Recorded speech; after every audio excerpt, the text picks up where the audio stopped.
my channel. My name is Tumi and I'm so delighted to have you guys here on my channel today. I've been gone for like a month. I just keep taking this month breaks. I don't know why. I think life just gets so hectic with work, with babies and everything. But I really hope that one day I get to a place where I'm very consistent with my videos, because I have so much to share with you guys and I'm really liking the love that I'm getting from you guys when I upload my videos. So today we're actually talking about making purees for your 6-month-old. As we know that according to the World Health Organization, children are supposed to start their solids at 6 months, but in my case, my kids always start before 6 months, guys. It's so bad, but it's good because I realized that okay, my kids are hungry and I want to give them food. So both of them, okay, the first one started eating when he was 17 weeks, I think, and the second one started just after 4 months. Actually, we're actually close to 5 months. I'm not sure about the weeks, but yeah, it was quite recent. So how we started our meals, I started by making purees and he really loved them. So we started with the sweet ones and then we graduated to cereal. So I gave him Cerelac and Nestum, and then we later graduated to porridge, soft porridge. And yeah, so that's where we are currently. He's actually now 8 months old and we are introducing salt as we go and yogurt. So today I'm gonna be taking you guys through how I've been making purees for both my babies, and I'm just gonna show you with 4 items for food. I don't know how that sounds in English, but I'm gonna be showing you how I make purees for apple, pear, sweet potato and butternut squash. I'm not gonna take you through the process for all of them because I feel like it gets the same at some point. So I'm just gonna tell you guys how I do it. So I'm gonna tell you first what you need to make purees for your baby. So the first thing that we know that is very important for purees, especially for a child who's still learning how to eat solids, is a blender or a food processor. So I'm going to show you what I used. The first one that I used with my first baby, I was using this big machine right here. It's by Safeway. For South Africans, I got it. It's actually my mother's blender because mine broke in the middle of me being a mother of a small baby. So my mom, I think she got this from Clicks. That's where they sell Safeway products. And then currently for this baby, because this one just started getting tired, I bought the Benadryl smoothie maker, and I am in love with this product. I'm happy that I didn't have to like spend a lot of money on this. I got this from game stores.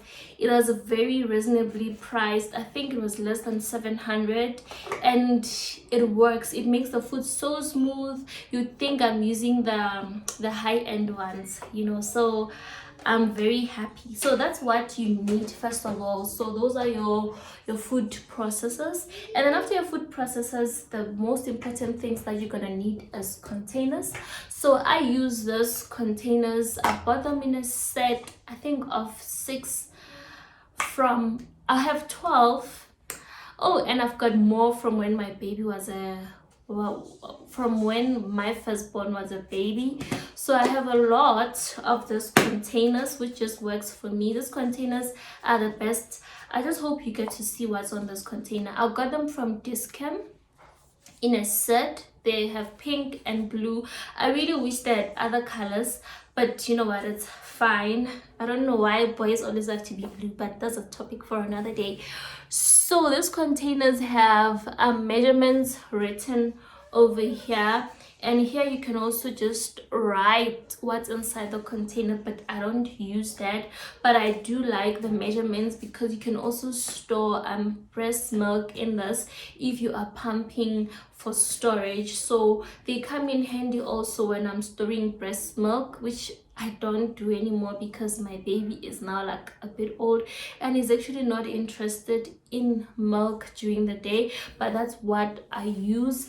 And yeah, I really like these containers. You can literally just stack them up like this, they don't fall. Oh my gosh, I really love these containers. I got them from Dischem, but any small scarf tin really will do. I'm gonna put the ones that I used for my firstborn over here, and you get to see the type of scarf tin that I was using for my firstborn. Oh, scarf tin for my international viewers just means Tupperware.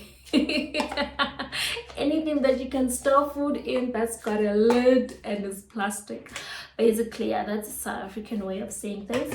And then this is also very important for storing food. So this is an ice cube tray. I got this from Pep Home. Oh my gosh, guys, it's been long. I think Pep Home or Checkers, you can find this product. It's Pep Home. I got this from Pep Home, and it's very good because you get to put your baby's fruits in here, and then it's got a nice lid to close so that they don't get bent by the freezer. And yeah, I like this product, especially for when I'm making pears. So my baby, for his stomach to run nicely, I like to give him pears every day. So we usually put our pears in here, and then with every meal or every puree that he's gonna eat, and then we just defrost it with the pear so that they've got pears inside. It's very nice. Pear. Guys, you know what, I'm correcting myself in my head. I'm not sure, but I call it a pear, so you'll have to bear with me. So yeah, that's what we put. We put pears in here, and it works wonders. And then the last product, this one is not really a must, especially if you are the one who makes purees and you feed your baby. But in my case, I make the purees, and the lady who helps me with the kids is the one who usually feeds the babies when I'm busy with work. I mean, I'm a 9-to-5 mom, so you need to understand that I don't really have all the time in the world. So I usually just put those freezer labels. Let me just bring it close to the camera. I got this from Westpac. I get this from Westpac. So you can get the ones that are actually removable, or you can get the ones that are easily detachable, like the ones that you can easily remove from the scarf tins. So you'll see in the videos that I've actually put them in the video where I'm making the purees, that I've actually put them on the scarf tin because I just need her to know what the baby has eaten during the day, especially just so that in case the baby has allergic reactions to anything, we know what the baby ate. Talking about allergic reactions, I think I was supposed to say this at the beginning of the video, why I prefer to actually make my babies purees instead of buying them. Number one, I've just found out that actually it's actually way cheaper to buy purees than to buy store-made or ready-made purees.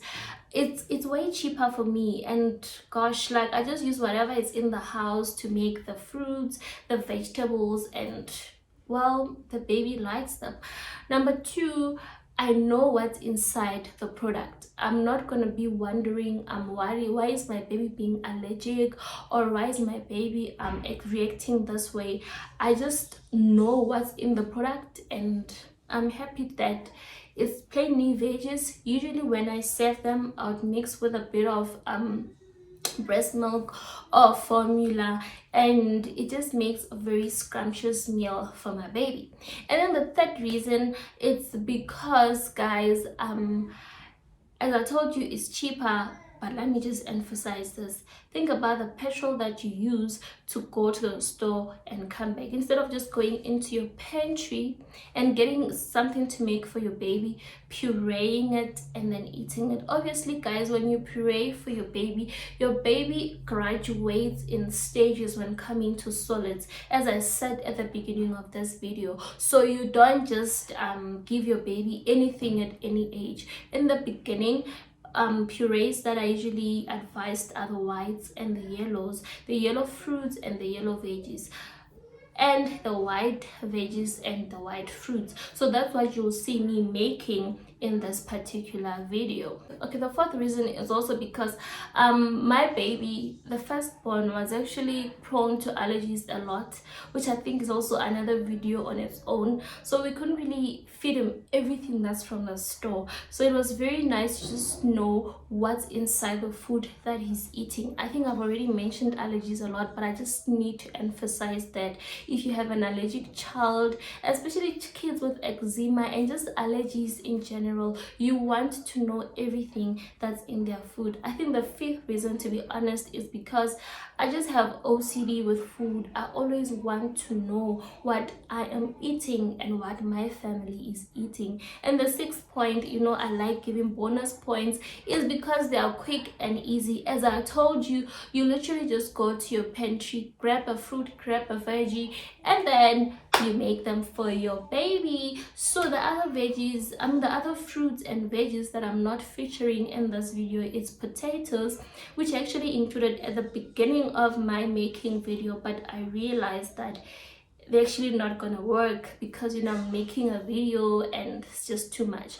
Another thing, mangoes. You literally just slice them up, put them in the blender, and your baby will have joy in their mouth. Another easy fruit to make for your child will be a banana. Bananas are easy. Literally, I think I must demonstrate. Let me go get a banana.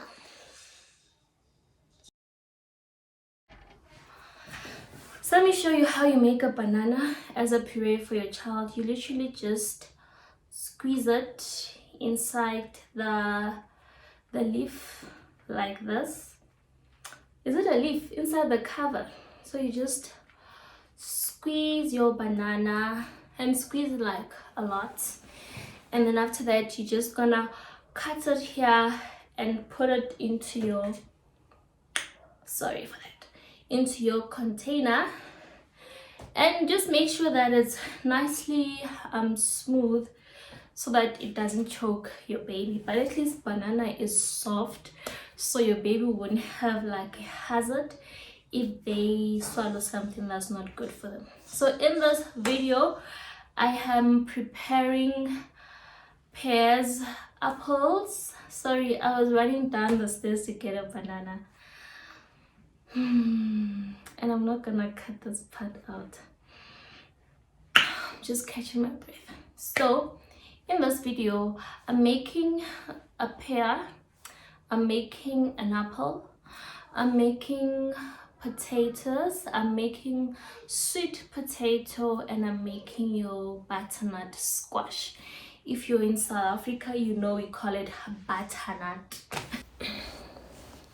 You start by peeling off your fruits, the skin, and your veggies. You do the same, you peel off the skin.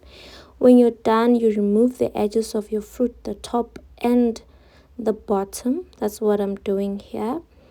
After removing the tops, and then you start now cutting off the sides of the fruit and the top, and now you start peeling it. I'm using a pear in this case because I want to show you how you make your pears. You do the same with your apple. You remove your top and your bottom edges.